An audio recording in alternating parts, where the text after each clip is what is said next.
Hello and welcome to Get to Know Them podcast. This is a podcast in which I'm gonna talk with some of the world's highest performers in order to learn more about them. I'm your host, Cameron Shuligoy. I hope you enjoy. Okay, so who do we get to know today? Rasmus Svenningsson. And who is Rasmus Svenningsson? What do you do? I'm a professional triathlete. Where are you from? Sweden. And how did you get into triathlon and then into professional triathlon? It was a little bit of a gradual process. I think that I have a background as an endurance athlete. I was a cross country skier in my youth, and for some reason, triathlon has always been appealing to me, especially long distance triathlon. When I was, in my mid-20s, then I decided I'm gonna do an Ironman. I'm gonna sign up for an Ironman, and I did sign up for it, and I got pretty hooked. But at this time, I had no notions or ambitions of turning into a professional triathlete. Then I had sort of I really chased Kona qualification as an age grouper for maybe 1 to 2 years. When the year that I achieved that goal to qualify for Kona, I was I had a very successful year as an age grouper, and I won my age group at the Ironman World Championship in Kona. So then I started to think that maybe I should give this a shot and try to see how how well I could do as a professional triathlete, and never looked back since. That's a pretty amazing story. So that people can get a bit more perspective. In which year did you do your first triathlon? When did you then win Kona, and when did you then get professional? Um, so I think my first one was in 2015, and then I think I finished in just under 13 hours in the Ironman that I took part in back then, and I qualified for Kona in 2018, and that was the same year as I won my age group there. And then I sort of in 2019, that was my first year as a professional, but it was more like I wasn't super. I was still in school. I was still studying at the university at that time, so I was still a full-time student in 2019. So I had only 1 year left of my education. So I thought, I'm just going to finish that, and then I'm going to make it a shot as a full-time. So 2020 was my first year as a full-time professional, but then everything, that was a lost year, as we all remember, due to COVID. So 2021 was basically my first real within citation marks year as a professional. Okay, so you've obviously been doing triathlon for quite a long time now. Tell me, Yeah, what do you like the most about triathlon, and what do you dislike the most? I think I like the challenge and the complexity of the task of getting the most out of your body for 7.5, 8 hours. That's that challenge, and also to think about the physiology and what's required, but also the technical aspects equipment wise and so on. So that's probably what I like most about it, and what I like the least would probably be the technical aspects of swimming, I would say. Okay, so speaking about that, which are your Yeah, favorite swim, bike, and run workouts, and which workouts do you hate the most? I would say favorite on the swim would be longer race specific / threshold workouts, such 10 times 400 at race pace or race effort, or a little bit higher than race effort.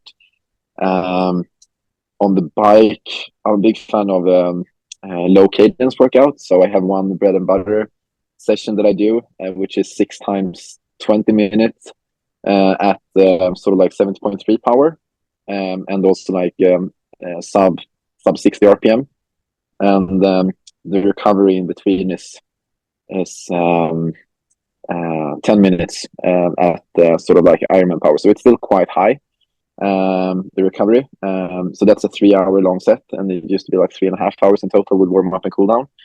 And so I have a specific sort of like, if I hit these numbers, then I know that I'm in good bike shape. So that would be my favorite bike set. And then a run, yeah, I like long and pretty fast runs. Like race pace, similar, maybe like a little bit progressive. Um, where you sort of like, yeah, you don't care too much about the pace, but you're not focusing on holding back either. So you're just enjoying like having a nice flow in the stride, and usually I used to feel better and better as those runs progress. So yeah, that would be my yeah, a fairly quick long run would be my favorite run session. And which sessions do you hate the most? Oh, I would say in the pool, that's probably like really fast 50s, because I fail to sort of like see um, the purpose of that, maybe like a little bit. I'm sort of like questioning, why is this really relevant? And I would say it's the same on the bike. Some really, really high intensity efforts are like are not the favorite, because I think, yeah, they're not really relevant to sort of like the great endurance phenotype that you try to build. And yeah, on the run, I would say recovery runs, like super slow runs. That's because you just don't feel good in your stride by running so slow. Yeah, so a little bit of mix. I can totally understand that because recovery runs are also my least favorite runs. Yeah, Because, yeah, like you said, you always feel tired from all the training, and then you keep asking yourself, like, why do I even have to do that? Like, I yeah, won't yeah. recover during these recovery runs. It would be No, better no. for me to stay on the couch. Yeah, exactly, exactly. And yeah, you don't recover from it, and it's like you start questioning, yeah, how beneficial is this actually also? So, um, but maybe they have their place. Yeah, I don't really know. Maybe. maybe. Yeah, um, Tell me, when things get hard for you in training, yeah, what keeps you yeah. going?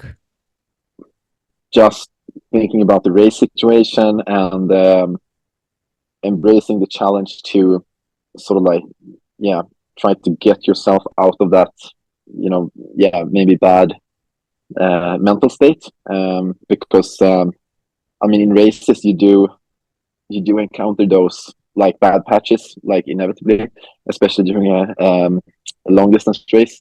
So I'll try to embrace the challenge to really sort of train my mind how to get over it. And yeah, it's yeah, you can have a few tricks, such as um, just focus on the moment, and don't let because in like long endurance event, it's sort of like, it's mainly sort of like the notion or the expectation of that something will get tough. That's the worst, because you're never really on your limit. So I mean, let's say on the bike you start to get tired after 2 hours, then you start to think that, oh my god, I'm already this tired after 2 hours, how will I feel after 4 hours? But it doesn't have to be like that. You have to remind yourself that you have good patches and you have bad patches, and sometimes you even feel better after 4 hours than after 2 hours, or sometimes it's just completely statical, and there's no difference in how you feel during like from minute like 5 to minute 175. So that's one thing that I sort of like try to remind myself of when things get tough. That's sort of like, it's mainly sort of like the idea that, oh, it's going to get tougher, but yeah, it doesn't have to be like that. It might just stay this way, and that's fine. Do you maybe have a favorite quote or a mantra that you keep saying to yourself? um no, not really. maybe I have had it in the past, but nothing that sort of like is recurring that I can come to think of. Sort of like this is what I'm using. On the bike, sort of like in race, I try to sort of like focus on being fast and being as fast as I can, and don't pay so much attention to the power. Sort of more like ride on, yeah, try to get to from point A to point B as fast as possible, and have that like thinking like I'm fast. That's something that sort of like I try to focus on, but that's more it's not something that I'm saying to myself to like boost my confidence. It's more something that brings out like the best way to ride from a technical perspective. Yeah, I understand. That's okay. Yeah, yeah. We were talking previously about your successes, about winning Mm. an age group in Kona and then going professional and such. What do you think is, in your opinion, the biggest success you've had so far, both in your life in general and in your triathlon career? Um, I would definitely say my victory at Ironman South Africa. This um, yeah, in April this year. It was like, yeah, it's definitely the biggest race I won so far, and it was also like quite a big comeback from like 2 years of some really some serious struggles, both physically and mentally. Injuries from crashes and also overuse injuries that I've had, and yeah, I mean those things made me sort of like break down a few times mentally also. Bouncing back from that is something that I'm super proud of. And yeah, the race itself was pretty. Yeah, it was definitely. It really showcased the great grit and never giving up. Yeah, I felt absolutely terrible during the first 30K of the run, but I just kept on going and trusted that things might feel like a little bit better. And the final 12K that finally happened, and I was able to regain my lead at that point in the race, and go home with a victory, which was super super incredible. Yeah, that's amazing. And it was also very nice to see after what you said was a tough couple of years. Yeah, So, yeah. what do you think contributed the most to the success you've had so far? I would say I'm obviously like very passionate about sports and endurance sports and triathlon in particular, and I have a great interest in sort of like physiology. I am um, um, I my I was I went to medical school and I finished medical school, so I have like a great interest for for the body medicine and physiology, which I try to adapt as much as possible into to implement that knowledge and that way of thinking that you get from finishing medical school. So I think having a great interest and always like trying to maximize everything, trying to make the most out of each session in order to be as good as possible. That's definitely what's contributed the most, but also like being sure to really be in a happy place in your life, and I really felt that during in the weeks leading up to South Africa, to have sort of like a mental strategy in life that you can follow, and sort of like that gives some kind of security, and also like of course relationships such as family, and all those relationships being healthy, and that you get a lot of energy from the closest people around you. That's nice to hear. And I hope that you stay in this happy place for a long time so that you can Yeah, also achieve many more great results. thank you. But if we switch a bit to the other side, what do you Yeah, think has been the biggest failure so far? um, yeah, I would say definitely failure would be sort of like how I have tackled some things mentally, also, and I think that it's probably been related a lot to how, yeah, how you view performance, and like how sort of like you build your own happiness upon performances, which I would say that it's very clear that, you know, being able to perform well and being high performer, I mean, it's definitely made me happy. You know, whenever I have performed well, I've been very happy. But also, it's very, you're very vulnerable, because as soon as sort of like those results and those like outside confirmations doesn't keep on coming, there's nothing that sort of like fuels your confidence and your happiness. So that's, maybe that's something I've done like really wrong. But it's also like, as a professional athlete, it's really hard also, because you, in order to make a living, you need performances to, yeah, to have an income to be able to support yourself. So it's a really tricky one. I still think that I am, you know, to some degree dependent on the performances in order to be really happy. But I think, yeah, I probably would be, I'm probably like a little bit happier just with myself, and, you know, regardless of my performances now, than I was sort of like before this really bad patch that I had in the last 2 years. Um, so yeah, I would say um, that that's probably like the biggest failure I've had. But on the other hand, I'm not too hard on myself also, because it's so, I mean, it's so easy to get into that situation, and even with the experiences that I have, I'm not like fully, yeah, fully confident that I'm able to like deal with these kind of setbacks. Like, yeah, maybe like a little bit better, but still, yeah, though they still hurt, and it's still very challenging to have it. But yeah, it's and I'm not even sure if I would call it failure, because I mean, the kind of yeah, I'm definitely the one to blame for some of my issues, like from like one like pretty serious overuse injury that I've had. And that's also something, you know, maybe the thing that I would be most critical about to myself, you know, to really sort of like, because I have been pushing my body super hard, and I always thought of myself as someone like, you know, I'm not the injury prone type of person, type of athlete. But you know, that negligence is probably like the greatest, you know, failure that I can sort of like put on myself, from a pure like, yeah, how I have done things. In terms of the crashes that I've been in, that's more unlucky, I would say. It's not something that I, you know, would put on myself.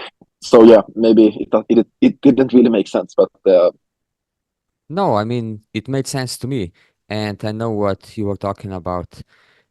And yeah, I got another question for you because you were yeah, talking yeah, about rough patches and not mm, having the results that you want or expect from yourself. yeah. What is your strategy for dealing with these rough patches and getting back on the winning race? How do you deal with setbacks? Yeah, I would say I'm probably not the best person to ask, because it's taken me quite some time to figure that out. Um, but I would say, you know, may, try to bring yourself in a position where you don't feel so much pressure, and um, and where you're, yeah, try to find happiness, even, you know, even, you know, when you have setbacks. I mean, obviously you're not going to feel happy like um, in the immediate time after a setback, but yeah, try to not stress too much, and try to be fine with yourself, and try to um, yeah, find the happiness in you know, in the things that you can find it in, and, you know, try to bring that energy into resolving resolving your setback. That's probably my biggest advice. Not try to like, oh shit, I gotta get back, because then I'm gonna, you know, be happy again, and then I'm gonna, you know, feel that things are all right again. It's more like, okay, you gotta find first, okay, now I am in a good position to sort of like, now I'm feeling good about myself, I'm pretty happy with where I am in my life, and all that, and then you can sort of like, okay, now I can try to resolve, and get back into performing again, or yeah, fix the setback. That's a nice answer. So, what makes you happy, Rasmus? Um, I think, yeah, to be honest, just being able to do what yeah, to be able to do sports, and um, yeah, and to feel that my body's working, the way it should. I would say that's something I have not really been spoiled with in the last years, but that's something, whenever I am in that situation, when you have like almost no or just some minor injury sensations or niggles, but when you feel that your body's working with you and not against you, because then I sort of like can dive into the challenges of like, yeah, really try to bring the best out of myself, and that's a process that I really thrive in. So yeah, What's one thing that you wanted to do for a long time, but just haven't done it yet? race Kona as a professional athlete. I would say And when are you gonna do it? on October 26th. Can we expect you on the start line? Yeah, Even with your previous injury last week? yeah. I would say so. That shouldn't be an issue for that. Okay, we're gonna keep our fingers crossed. Thank you. If you could only eat one food for the rest of your life, which one would it be? Pasta. With what kind of sauce? Or just pasta? Um, um, I would say bolognese sauce. Okay, that's a great choice. Yeah, What's your yeah. guilty pleasure? Oh, chocolate. Any specific kind of chocolate? Or Um, just make yeah, sure it's the chocolate?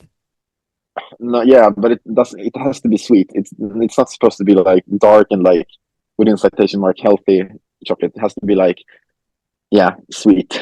Not healthy chocolate. Uh, Okay, that's also a great answer. yeah, yeah. Tell me, what's the one thing that annoys you or makes you angry?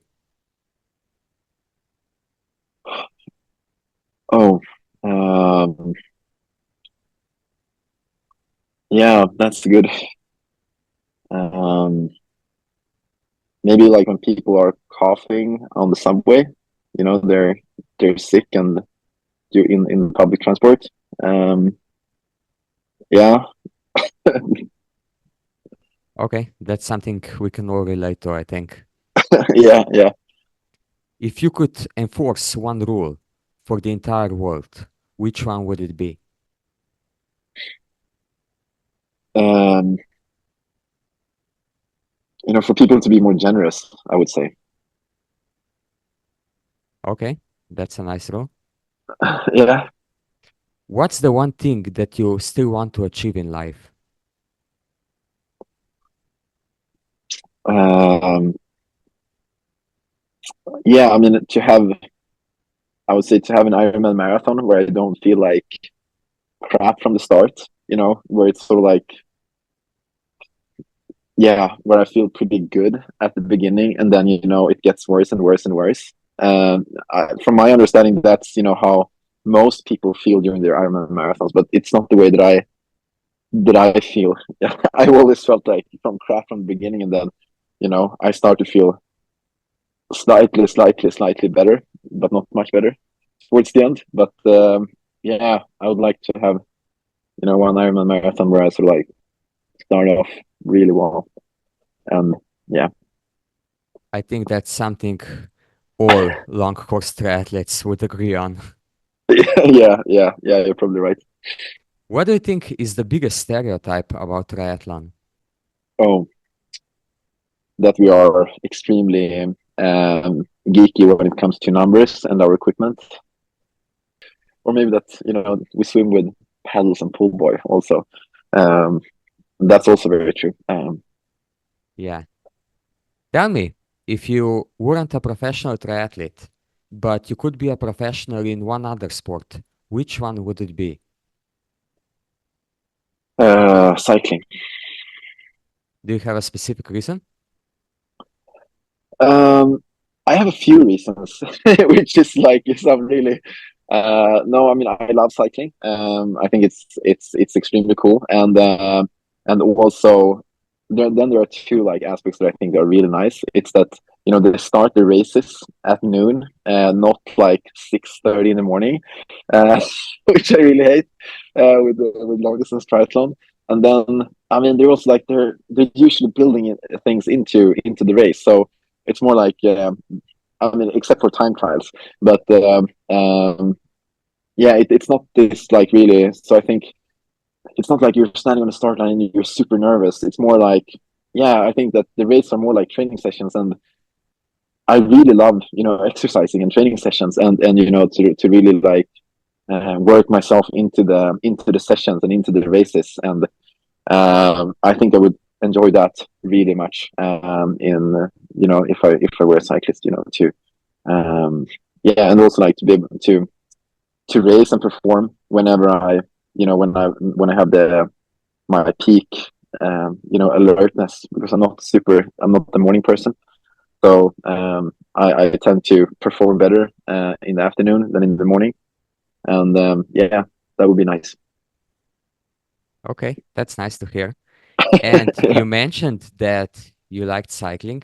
You mentioned yeah, that you like to push yourself. yeah, And now I'm wondering, because some people call you the Terminator, or yeah, many people know you as the Terminator. Why the yeah. Terminator? Can you explain this a little bit? Yeah, I don't know. I think it's maybe like a little bit excessive, because I would say, you know, I think that I'm sort of where I probably like deviate the most, and maybe this is why I've got nicknamed the Terminator, is that I'm sort of like I rarely do like super easy, very low average power sessions. Like even my endurance rides, they have like they're quite solid aerobically. Um, but uh, but I think this is like a little bit excessively also, because I mean if one would see, yeah, I mean I would say like if I race Ironman at 320 to 330 watts, and then I'm pushing like 280 on my endurance rides, that's still like 50 watts below what sort of like my race power is. And someone who like pushes like 220, 230 on their endurance rides, maybe they race at like 280, 290. I mean, it's still like this 50%, 50 watts below the race pace. So I think it's just, and I think, yeah, especially on the bike, and especially as a triathlete, when we cannot ride 25 hours a week. We don't have the time for that.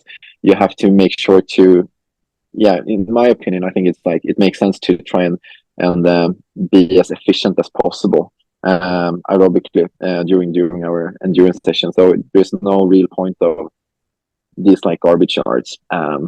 So I think maybe that's why I'm nicknamed the Terminator, because I'm sort of like I don't really believe in the garbage yards mileage training. And I push, yeah, fairly solid numbers from my endurance rides, as well as like endurance runs and swims as well. So yeah, that's probably the reason. Yeah, what you said about intensity and endurance rides is totally logical and makes sense. Yeah, I think yeah, that most people are just impressed about the numbers they see, because for many people, 280 is, like you said, maybe their FTP or maybe even yeah, yeah, above it. And when they see someone push 280 for, I don't know, 4 or 5 hours, they think like this guy's crazy, when in reality, you're just doing your base work. yeah, yeah, yeah. But yeah, that's. I mean, yeah, it's true. It's true. Okay, so one of the last questions is, Yeah. why do you still do triathlon? Um, yeah, because I think I can go faster, and yeah, I don't think that I've come close to sort of like delivering to my potential yet. So yeah, that's what I'm driven about. And yeah, I have a belief that if I can perform to my potential, then yeah, then I can end up pretty high in the rankings. So yeah, that's what motivates me for sure. That's nice to hear. And I hope that with a bit more luck and a bit more positivity, like you mentioned earlier, you're gonna Yeah, get these results and these performances that you're striving for. yeah, So thanks. at the end of the podcast, I let my Mm, previous guest leave a question for the next guest. okay, My previous guest on the podcast was Liz Rayner. She's a professional triathlete from Great Britain, yeah. and she wants to know if you could be sponsored by any brand, which one would it be? Um, okay. I would say like a Swedish, very exclusive bed manufacturer called Hestens. They make unbelievable, unbelievably comfortable beds, um, and that are like ridiculously expensive, but and they have a design that I really like as well. So I think that would be my yeah, that would be a dream sponsor. That's a bit of an unusual but very logical choice. So thanks Yeah, for that. yeah, yeah, And what is your question for the next guest on the podcast? yeah. Do I get to know who it will be, the next guest? No, but I can give you a hint that it's also gonna be a professional triathlete. Um, okay. And I would like to know um, if this professional triathlete is a long distance triathlete. I would like to know how this person usually feels when he or she goes out on a marathon in an Ironman. Okay, I'm looking forward to hearing the answer. Yeah, yeah, me too. Thank you very much, Rasmus, for Yeah, coming on the thank you, podcast, for answering thank all you. these questions. I Yeah, think it was a lovely conversation, and I think that you said quite some things that people will find interesting. yeah, Tell yeah. me, for the end, where can people follow you and your journey? Um, I think I'm completely transparent with all my training data on Strava. So you can follow me on Strava, Rasmus Svenningsson, and also on Instagram. I try to do some mainly training related updates. Um, yeah, on my Instagram fairly regularly. So yeah, no, that would be um, yeah, those platforms would be my yeah where you can follow me. Okay, I'm gonna put the links into the show notes so people can find you easily. Tell me just one more thing. Is the Yeah. YouTube channel you have still gonna go on, or is it that? Um, it's on a break at the moment. Hopefully, it will continue someday, but for the moment, yeah,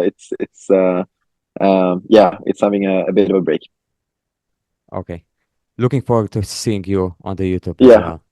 yeah, yeah, Like I said, thank you very much once again for coming on the show. It was lovely talking to you and wish you all the best in your career. yeah. Okay, thank you very much. Thank you. Was great.